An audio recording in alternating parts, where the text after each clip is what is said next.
देशमुख मागील 10 वर्षांपासून कृषी विज्ञान केंद्र करडा येथे कार्यक्रम सहाय्यक गृहविज्ञान शाखेमध्ये कार्यरत आहे।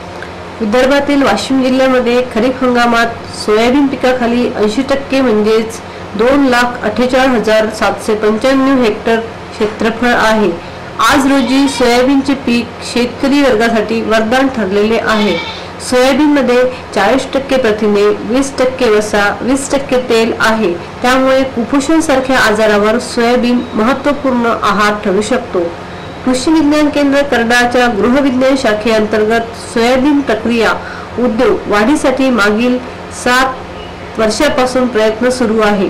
त्यामध्ये प्रामुख्याने भोपाळ स्थित राष्ट्रीय कृषी अभियांत्रिकी संस्थेतील सोयाबीन प्रक्रिया व प्रसंस्करण विभागाचे सामंजस्यातून प्रशिक्षण व सोयाबीन प्रक्रिया उद्योग व्यवसाय वृद्धीसाठी सतत प्रयत्नशील आहे। नाबार्ड व आत्मा अंतर्गत उद्योजकता विकास कार्यक्रम मागील वर्षात घेतला। त्यामध्ये 25 प्रशिक्षणार्थींना भोपाळ येथे 1 आठवड्याचे प्रशिक्षण व प्रात्यक्षिक देण्यात आले। तसेच सोयाबीन पासून तयार झालेले पदार्थ तालुक्यातील महिला बचत गटांना प्रशिक्षण देऊन त्यांनी तयार केलेल्या मालाला विक्री मिळावी म्हणून आमचे संस्थेचे अध्यक्ष माननीय खासदार अनंतरावजी देशमुख यांनी कृषी विज्ञान केंद्र करडा अंतर्गत स्वामिनी महिला गृह उद्योग विक्री केंद्र रिसोड येथे सुरू केले।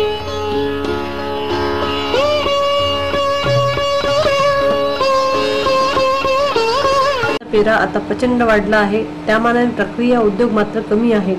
मोठ्या प्रक्रिया उद्योगाची उभारणी ही खर्चिक बाब असली तरी घरगुती किंवा गाव पातळीवर असे छोटे उद्योग हाती घेतले जाऊ शकतात। पण त्याआधी सोयाबीन पासून रोजच्या जीवनातील कोणते पदार्थ बनू शकतात हे पाहणे आवश्यक आहे। सोया पनीर हे चीन व जपान आदी पूर्वेकडील देशामध्ये टोफू नावाने ओळखले जाते। सोया दूध फाडून दाबून आकार दिलेला हा पदार्थ 100% शाकाहारी, पौष्टिक व स्वास्थ्यवर्धक आहे। दुधाचे पनीर हा उत्तर भारतात एक महागडा मात्र लोकप्रिय पदार्थ आहे। पण म्हणजे लहान मुलांमध्ये पोषक तत्वाची कमतरता। सोयाबीन पासून आपल्याला जास्त पोषकता असलेली प्रथिने, खनिज, कॅल्शियम, सोडियम, फॉस्फरस आणि काही प्रमाणात विटॅमिन अ, ड आणि बी कॉम्प्लेक्स सुद्धा मिळते। परंतु सोयाबीन मध्ये मधुमेह असणाऱ्या व्यक्तीसाठी सर्वोत्तम आहार समजला जातो। सोयाबीन मध्ये क्षाराचे प्रमाण जास्त असल्यामुळे रक्तामध्ये आम्लपित्त कमी करते, म्हणून आपल्याला डाळ, आटा आणि सोयाबीनचा उपयोग आहारामध्ये करायला पाहिजे, कारण यामध्ये प्रथिने अधिक प्रमाणात आहे। सोयाबीनचे तेल कोलेस्ट्रॉल रहित आहे, तसेच हे हृदयविकाराच्या रोगांसाठी लाभदायक आहे। बऱ्याच संशोधनानंतर असे लक्षात आले की प्रति दिवस सोया प्रोटीन आहारात आल्यास रक्तामधील कोलेस्ट्रॉलचे प्रमाण कमी करून हृदयरोगावर नियंत्रण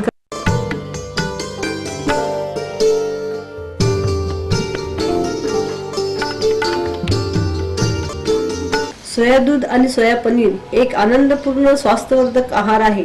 सोया दूध आणि पनीर यांचा उपयोग आपल्या दैनंदिन पदार्थामध्ये उपयोग करून त्यामधील पौष्टिक गुणांचा आपण लाभ घेऊ शकतो।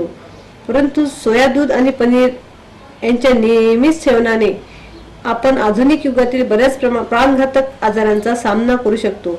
सोया दूध आणि पनीर बनविण्याची अत्याधुनिक आणि सरळ पद्धत आहे। आधुनिक तंत्रज्ञानाच्या उपयोगामुळे सोयाबीन पासून तयार होणाऱ्या दुधाला स्वादिष्ट आणि स्वास्थ्यवर्धक बनविता येते। जसे की कॉफी आणि चहाच्या चवीमध्ये फरक आहे, त्याचप्रमाणे सोया दूध आणि गाय म्हशीचे दूध यांच्या चवीमध्ये फरक आहे। सोया दुधाला इतर दुधाप्रमाणेच उपयोगात आणू शकतो। सोया दुधामध्ये प्रथिने, खनिज आणि जीवनसत्वे यांचे प्रमाण भरपूर असून ते लॅक्टोज आणि कोलेस्ट्रॉल मुक्त आहे।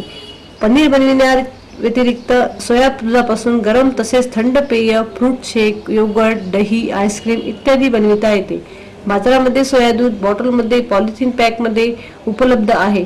पॉलीपॅक सोया दूध निर्जंतुक असते, त्यामुळे त्याला फ्रीजमध्ये ठेवण्याची गरज भासत नाही, परंतु स्वादिष्ट लागण्यासाठी त्याला थंड पेय म्हणून उपयोगात आणणे योग्य राहील. सोया दूध हे कोणत्याही परिस्थितीत बर्फ होऊ देऊ नये, कारण बर्फ झाल्यानंतर ते विरघळल्यावर नासून जाते. सोया दूध तयार करण्यासाठी लागणारे साहित्य: सोयाबीन डाळ 1 किलो, पाणी 6 ते 8 लिटर, इसेन्स 2 ते 3 थेंब, साखर आवडीप्रमाणे. सोयाबीन डाळ 4 ते 6 तास भिजवून ठेवा. भिजलेली डाळ घेतलेल्या पाण्यासोबत बारीक वाटून घ्या आणि उरलेले पाणी त्यात मिसळून द्या. तयार झालेले मिश्रण मलमलच्या कपड्यामधून गाळून घेऊन ते मिश्रण 15 ते 20 मिनिटं उकळून घ्या. तयार झालेल्या दुधात आवडीनुसार साखर आणि इसेन्स मिसळा. दूध उपयोगात आणण्यासाठी तयार झालेल्या दुधाचा चहा करण्यासाठी सुद्धा केला जातो, परंतु चहामध्ये जर दूध टाकायचे असेल तर त्यामध्ये इसेन्स टाकू नये, त्याऐवजी विलायची टाका. मोठ्या प्रमाणात जर सोया दूध तयार करायचे असेल तर पुढील प्रमाणे: सोयाबीनचे दाणे सामान्य तापमानाच्या पाण्यात 4 ते 6 तास भिजवून वर ठेवतात किंवा 60 डिग्री सेल्सिअस तापमान असलेल्या पाण्यात 2 तास भिजवतात. नंतर सोयाबीनचे टरफले वाहत्या पाण्यात रगडतात. भिजलेल्या व साल काढलेल्या सोयाबीनला नंतर कुकर ग्राइंडर या यंत्रात 6 ते 8 लिटर पाणी टाकून दळून घ्यावे लागते. हे यंत्र वापरण्यापूर्वी व वापरताना देखील वेळोवेळी बॉयलर यंत्रातील वाफ त्यात सोडावी लागते. अशा प्रकारे 15 ते 20 मिनिटं दळून झाल्यावर मिळणारे द्रव्य नळाद्वारे एका बादलीत गोळा करून घेतात. नंतर सच्छिद्र कापड व प्रेसिंग मशीनने दाबून सोया दुधात साखर व इतर सुगंध घालून ते सुगंधित करतात. तसेच यात दह्याची विरजण घालून यापासून सोया दही प्राप्त होऊ शकते. यापासूनच पुढे चक्का किंवा श्रीखंड बनविता येते. सोया पनीर गरम असताना 70 डिग्री सेंटीग्रेडवर किंवा थोडे गरम करून त्यात सायट्रिक ॲसिड, कॅल्शियम सल्फेट किंवा मॅग्नेशियम क्लोराईड यापैकी कोणतेही एक किंवा त्याचे मिश्रण सरासरी 2 ग्रॅम प्रति लिटर टाकून गरम दूध फाडता येते. हे फाटलेले कोॲग्युलेटेड झालेले दूध प्रोटीन व पाणी वेगवेगळे करते. या पदार्थाला नंतर एक बारीक जाळीदार कापडात टाकून पनीर प्रेसमध्ये 30 मिनिटे दाबून ठेवावे लागते. पनीर प्रेसमध्ये ताप कमी अधिक करता येतो व हव्या त्या प्रमाणे घट्ट किंवा मुलायम पनीर प्राप्त करता येते. यानंतर सोया पनीर 200 ग्रॅम आकाराच्या वडीत कापून त्याला थंड पाण्यात टाकून ठेवावे लागते. थंड पाण्यात ठेवलेल्या फ्रीज नसताना देखील नियमित पाणी बदलून पनीर 3 दिवस ठेवू शकता. फ्रीजमध्ये देखील सोया पनीर थंड पाण्यातच ठेवावे व दररोज पाणी बदलल्यास पनीर 8 ते 10 दिवस व्यवस्थित राहू शकते. ही प्रक्रिया लघु स्तरावर म्हणजे 200 लिटर दूध दररोज किंवा 50 किलो पनीर दररोज बनविण्यासाठी लागणाऱ्या यंत्रात एक बाष्प जनरेटर, एक ग्राइंडर कम कुकर, दुधाचा फिल्टर, पनीर प्रेस व दूध तथा पनीर व पाणी वापरण्यासाठी स्टेनलेस स्टीलची भांडी याचा समावेश असतो. वर सांगितलेली उत्पादन क्षमता 8 तासाच्या बॅचसाठी आहे. 300 लिटरपर्यंत सोया दूध अथवा 60 किलो पनीर दररोज बनवू शकते. या यंत्रात सोयाबीन दळणे हे हवारहित वातावरणात व उच्च तापमानात वाफेच्या सानिध्यात होत असल्या कारणाने अशा प्रकारे तयार होणाऱ्या दुधात सोयाबीन गंध आढळत नाही, म्हणून लोकप्रिय व उच्च गुणवत्तेचे उत्पादन प्राप्त होऊ शकते. या यंत्रासाठी फक्त 5 मीटर बाय 4 मीटर जागा पुरेशी होते. तसेच पाणीही दररोज केवळ 1000 लिटर एवढेच लागते. यानुसार अगदी लहान आकाराचा हा प्लॅन्ट एका वर्षात 300 दिवस चालू शकेल, म्हणजे एका महिन्यात 25 दिवस काम चालेल. हा प्रकल्प सुरू असताना उत्पादन लक्ष्य दररोज 50 किलो पनीर किंवा 10 महा 1250 किलो पनीर उत्पादन राहील. तसेच वार्षिक उत्पादन लक्ष्य 15,000 किलो पनीर ठेवावे. पनीरची विक्री 40 रुपये प्रति किलो जरी ठेवली तरी वर्षाला कमाई 6 लाख रुपये इतकी.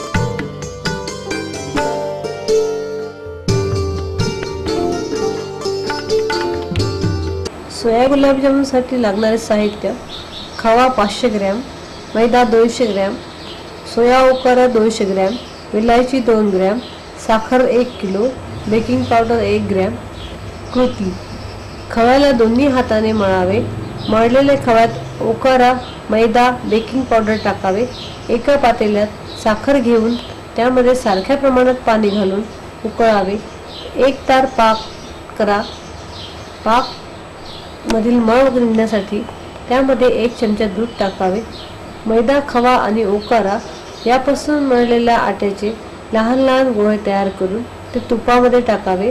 या गोळ्यांना पाकामध्ये 1 व अर्धा तास ठेवा। स्वादिष्ट गुलाबजामुन तयार होईल।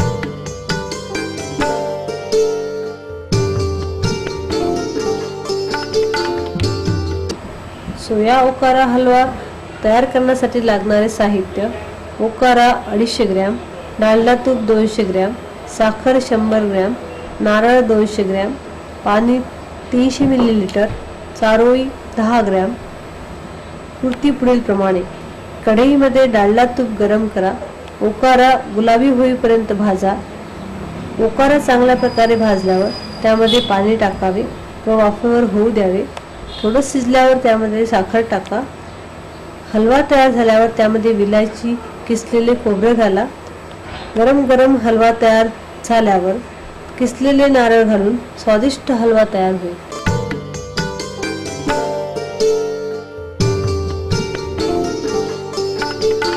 3 फुटाणे तयार करण्यासाठी लागणारे साहित्य: सोयाबीन 1 किलो, पाणी 3 लिटर, सोडा 15 ग्रॅम, मीठ 150 ग्रॅम, हळद 10 ग्रॅम। कृती खालीलप्रमाणे: सोयाबीनला पाण्यामध्ये सोडा टाकून 15 ते 20 मिनिटे उकळावे। उकळलेल्या सोयाबीनला चाळणीमध्ये काढून म्हणजे पाणी पूर्णपणे निथळून जाईल।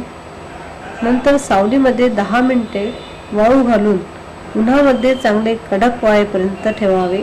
वाळलेले सोयाबीन भट्टीमध्ये फुटाण्यासारखे भाजावे। भाजताना त्यावर हळद व मिठाचे पाणी सोडावे। गरम गरम सोया फुटाणे तयार होतील। कृषी विज्ञान केंद्र करडा येथून गृहविज्ञान विभागामध्ये सोयाबीन फुटाणे तयार करून जवळपास संपूर्ण महाराष्ट्रात विक्री करत आहे।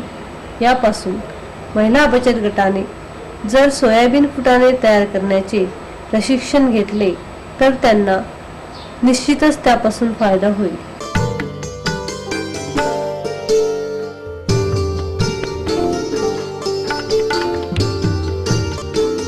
माझं नाव आहे सरदाबाई आडणे, मी रिसोडून बोलतो। आमचा धंदा म्हणजे वारंवारचा धंदा आमचा फुटाण्याचा आहे। याचा व्यवहार चांगला होते। आता सोयाबीनचे फुटाणे हे बी चांगले निघतात, हे बी चांगले फुटाणे येतात। तर याच्यातून आम्हाला माहिती पडली की सोयाबीनचे फुटाणे कसे पोळतात। आणि सोयाबीन घंटावर मूळ घालतो, मग पुन्हा ते अजून पाण्यातून उपसून काढतो आणि मग पुन्हा आम्ही फोडून काढून त्याच्यावर हळद मीठ लावून तयार करून देतो। भाजतो आणि त्याच्यावर मग भाजल्यावर हळद मीठ आम्ही लावून देतो। बाजारात याची मागणी हे करतो, 60 रुपये किलो निघतो, 15 रुपये पाव, 3 रुपये छटात असे हे याची माग इकडे खूप होते। रिसोड तालुक्यात आमची इकडे म्हणजे हेच आमचा पूर्वीचा धंदा आहे। आमचा नवीन आमचा धंदा नाही का हे नाही। याच्यापासून आम्हाला भरपूर फायदा झालेला आहे।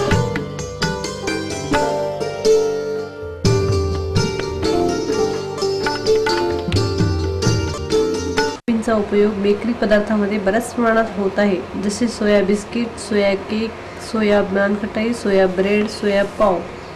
सोयायुक्त बिस्किट तयार करण्यासाठी लागणारे साहित्य: मैदा 1 किलो, सोयाबीन पीठ 300 ग्रॅम, डालडा तूप 400 ग्रॅम, साखर 400 ग्रॅम, मीठ 10 gram, sodium bicarbonate 8 gram, baking powder 10 gram, पाणी 320 मिलीलिटर।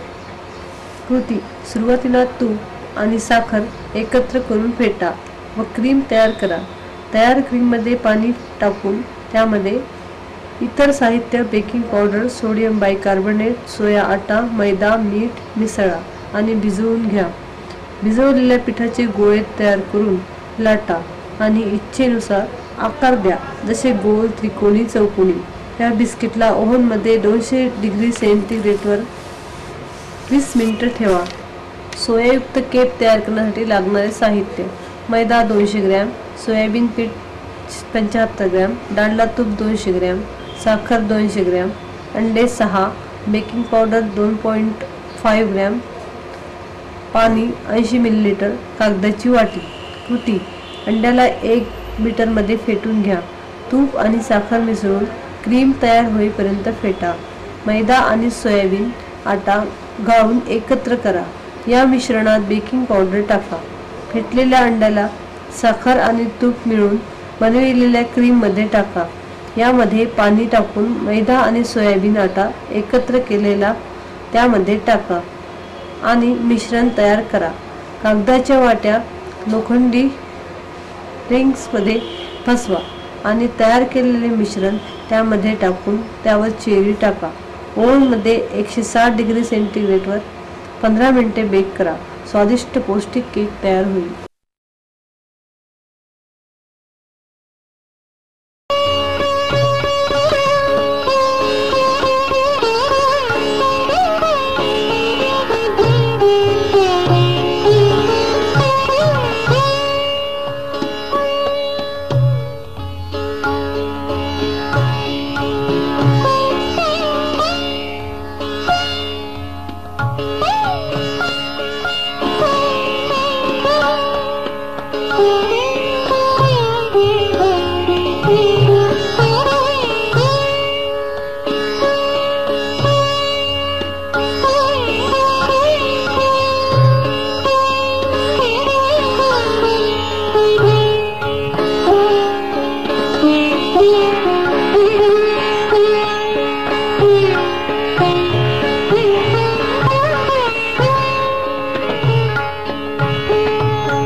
Yeah.